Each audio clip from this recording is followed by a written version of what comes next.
Hello friends, स्वागत है आपका मेरे यूट्यूब चैनल डीप क्लासेस में, जिसमें हमारा आज का टॉपिक है संरचनावाद का सामान्य परिचय। हमारा आज का टॉपिक स्टार्ट करने से पहले अगर आप हमारे चैनल पर नए हैं या आपने अभी तक हमारे चैनल को सब्सक्राइब नहीं किया है तो इसे सब्सक्राइब कर लें, जिससे हमारे आने वाले वीडियो के सभी नोटिफिकेशंस आप तक पहुंच सके। चलिए अब हम अपना टॉपिक स्टार्ट करते हैं। 19वीं सदी में साहित्य शास्त्र समीक्षा पर साहित्येतर अनुशासन समीक्षा का प्रभाव अधिक होने लगा, जिसके परिणाम स्वरूप साहित्यिक कृति को लेखक की मानसिकता, चरित्र, जीवन स्थितियों, समाज तथा इतिहास का उत्पाद पात्र माना जाने लगा। इस स्थिति से साहित्य क्षेत्र में इतना विक्षोभ जागृत हुआ कि फ्रेंच कवि मलार्मे ने यह तक घोषित कर दिया कि कविता शब्दों से लिखी जाती है, विचारों से नहीं। उस समय प्रतिक्रिया की ऐसी ही मानसिकता के फलस्वरूप अनेक सिद्धांत उभरने लगे, जो बाह्य जगत तथा अन्य अनुशासनों को नकार कर सिर्फ कृति पर ही ध्यान केंद्रित करते थे। रूपवाद, व्यवहारिक समीक्षा, नई समीक्षा तथा नव समीक्षा के साथ साथ साहित्यिक संरचनावाद भी इसी का परिणाम माना जा सकता है।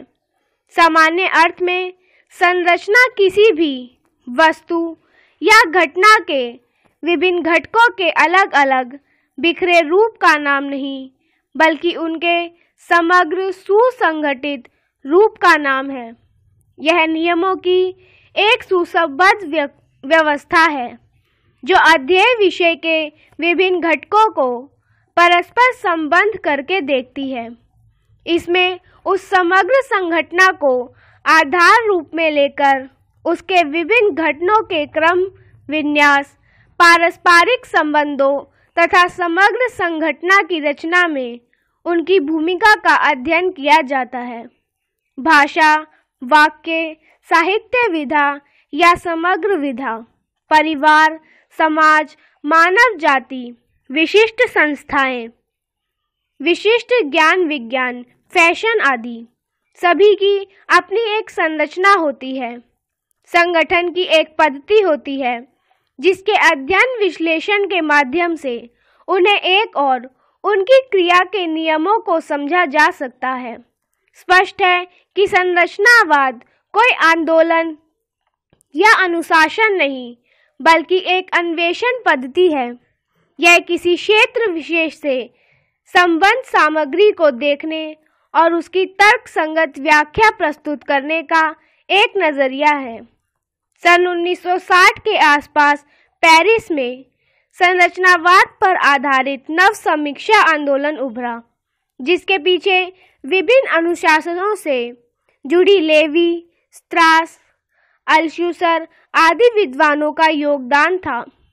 साहित्य समीक्षा के क्षेत्र में रोला बार्थे, मिशेल फूको, जॉक्लर्सो आदि ने संरचनावादी साहित्य शास्त्र के विकास में एक महत्वपूर्ण योग दिया। संरचनावादी समीक्षा पद्धति साहित्येतर तत्वों पर नहीं, बल्कि स्वयं साहित्यिक कृति पर ही केंद्रित होती है। साहित्य को संरचनावाद संकेतों की एक व्यवस्था मानता है, जो कुछ अलिखित नियमों या परंपराओं से शासित होती है। संरचनावादी समीक्षा उसी सामान्य संहिता और अलिखित नियमों तथा परंपराओं का अन्वेषण करती है, जो रचनाकार में साहित्य रचने और पाठक में साहित्य को समझने की क्षमता जगाए। यह साहित्यिक कृति को समग्र रूप में देखती है, घटकों में विभाजित करके नहीं। यह किसी भाषा के साहित्य की किसी विधा का समग्र रूप में अध्ययन करती है। संरचनावाद पर रूस के रूपवादी चिंतन का प्रभाव माना जा सकता है। रूपवादी पद्धति में रूप को महत्व दिया जाता है, वस्तु को नहीं। उसके अनुसार रूप ही कृति को आकार तथा अस्तित्व देता है।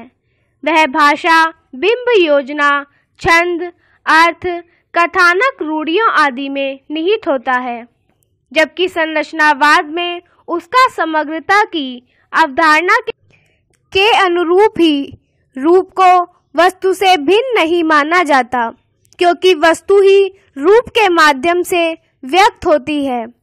इसमें विभिन्न घटकों के अलग अलग विश्लेषण के स्थान पर उनके आपसी संबंधों और उनके माध्यम से स्पष्ट होने वाले नियमों का अध्ययन किया जाता है।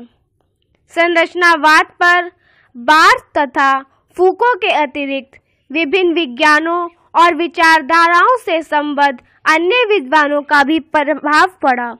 परिणाम स्वरूप उनकी विचारधाराओं की टकराहट और समंजन ने संरचनावादी विचारधारा में परिवर्तन तथा विकास होता रहा। संरचनावादियों के लिए अध्ययन की प्राथमिक इकाई भाषा होती है। सामान्य भाषा की तरह ही साहित्य भी संकेतों की एक व्यवस्था है। यह व्यवस्था ही संरचना है। यह संरचना ही साहित्य की सामान्य संहिता है, जिसके अंतर्गत वह नियम और परंपराएं आती है जो सभी साहित्यिक रचनाओं पर लागू होती है और जिन पर सभी पाठ निर्भर करते हैं। इस प्रकार साहित्य सृजन स्वायत्त नहीं होता, बल्कि एक संहिता के अधीन होता है। यह संहिता या अलिखित परंपरा सर्जक ही नहीं, पाठक के मन में भी स्थित होती है, और यह भी किसी कृति के सर्जन की ही नहीं, उसने अपने पढ़ने और समझने की क्षमता जगाती है। अब हम जानते हैं संरचना के स्वरूप की विशेषताओं के बारे में। तो इसकी पहली विशेषता है पूर्णता। साहित्यिक कृति केवल घटकों का एकत्रित रूप नहीं होती। वह घटक कुछ विशेष नियमों तथा व्यवस्थाओं के तहत परस्पर संश्लिष्ट होकर एक पूर्ण वस्तु के रूप में प्रस्तुत होते हैं। वह पूर्ण वस्तु या समग्र संगठन ही संरचना है। दूसरा, स्वायत्तता एवं स्वनिष्ठता। संरचनावादी दृष्टि के अनुसार किसी कृति की संरचना बाह्य तत्वों पर निर्भर नहीं होती। वह अपने घटकों को स्वयं जन्म देती है और व्यवस्थाबद्ध करती है। उसकी प्रकृति और प्रवृत्ति स्वयं अपने ही ऊपर निर्भर है। अर्थात संरचनावाद ने साहित्य के लिए साहित्य से इतर परिमाणों के खिलाफ नारा बुलंद किया था। साहित्य के अध्ययन में जब समाजशास्त्रीय, मनोवैज्ञानिक, ऐतिहासिक आदि दृष्टियों का प्रयोग होने लगा था, तो विचारकों के एक वर्ग ने यह अनुभव किया कि उस स्थिति में साहित्य रचना के अपने नियम तथा कृति की कला से संबंध दृष्टि बिल्कुल ही पृष्ठभूमि में चली गई है। कलावाद, रूपवाद, नई समीक्षा आदि विचारधाराओं ने इसी एकांगिता का विरोध किया था। संरचनावाद ने भी बाह्य तत्वों से ध्यान हटाकर क्रांति की समीक्षा को मात्र कृति की संरचना पर केंद्रित कर लिया था। इसी क्रम में उसने कृति को पूर्णतः स्वायत्त तथा स्वनिष्ठ माना, बाह्य तत्वों पर निर्भर नहीं। तीसरा है सार्वभौमता। संरचनावादी समीक्षा जब किसी कृति की संरचना पर विचार करती है तो उसकी दृष्टि मात्र उस विशिष्ट कृति तक ही नहीं सीमित होती, बल्कि अपने मूल रूप में संरचना सार्वभौतिक होती है। अलग अलग कृतियाँ उसकी अभिव्यक्ति का माध्यम होती है।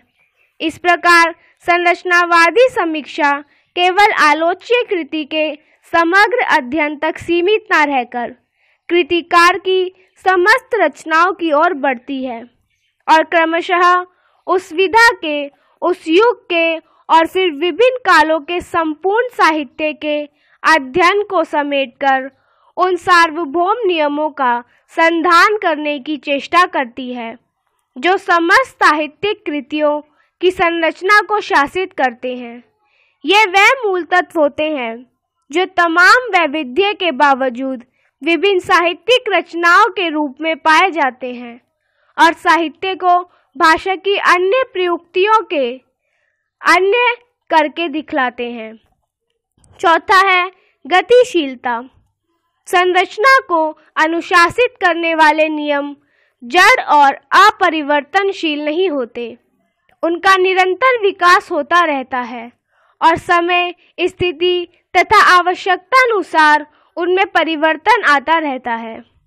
इस प्रकार संरचनावादी समीक्षा पद्धति का विश्लेषण करते हुए यह स्पष्ट होता है कि साहित्य को इस पद्धति ने यद्यपि भाषिक संरचना माना है, किंतु यह संरचना कृति के बाह्य स्तर पर नहीं बल्कि अभ्यंतर स्तर पर स्थित होती है। कृति के अभिप्राय को समझने के लिए आलोचक को सतह के नीचे बैठकर अभ्यंतर स्तरीय संरचना का भी विश्लेषण करना चाहिए, क्योंकि वही कृति की आधारभूत संरचना है। इस प्रकार संरचनावाद कथ्य का निषेध नहीं करता, पर साथ ही यह संरचना को कथ्य का वहन करने वाला पात्र नहीं मानता, क्योंकि ऐसा करने से कृति का आभ्यंतर स्तर प्रमुख हो जाएगा, जबकि संरचनावाद दोनों को समान महत्व देता है। साहित्यिक पाठ में दोनों समान रूप से अन्वित होते हैं। संरचनावाद कृति की स्व उद्देश्यता का भी निषेध करता है। बार्थे को अनुसार लेखक का सरोकार विश्व से नहीं बल्कि शब्द से होता है। संरचनावादी पद्धति के अनुसार कृति की श्रेष्ठता बाहरी तत्वों से नहीं बल्कि संरचना के आधार पर ही परखी जाती है। उनके दृष्टिकोण के अनुसार शेक्सपियर एवं ब्रेख्त के नाटकों और बाजारू जासूसी उपन्यासों में कोई महत्व का अंतर नहीं, क्योंकि महत्व रचना की अंतर्वस्तु का नहीं बल्कि इस तथ्य का है कि उसमें संरचना के विभिन्न तत्व किस प्रकार सुसंबद्ध भाव से जुड़कर अपेक्षित अर्थ दे पाते हैं। यह पद्धति लेखक का आत्म तथा रचना दोनों को एक दूसरे से स्वतंत्र मानती है। वह रचना को लेखक की आत्मविव्यक्ति मानती है, बल्कि उनका मानना है कि लेखक सोच समझकर किसी साचे के अनुसार रचना को नहीं गढ़ता, बल्कि उसकी रचना सहज स्वायत्त रूप से एक संरचना में ढल जाती है, जिसका अन्वेषण आलोचक करता है। इसी के साथ हमारा आज का टॉपिक यही खत्म होता है, जिसमें हमने जाना संरचनावाद और संरचना के स्वरूप की विशेषताओं के बारे में। अगर हमारा आज का वीडियो आपको पसंद आया हो तो वीडियो को लाइक एंड शेयर करें और हमारे आने वाले सभी वीडियो के नोटिफिकेशंस के लिए हमारे चैनल को सब्सक्राइब करें। Thank you for watching.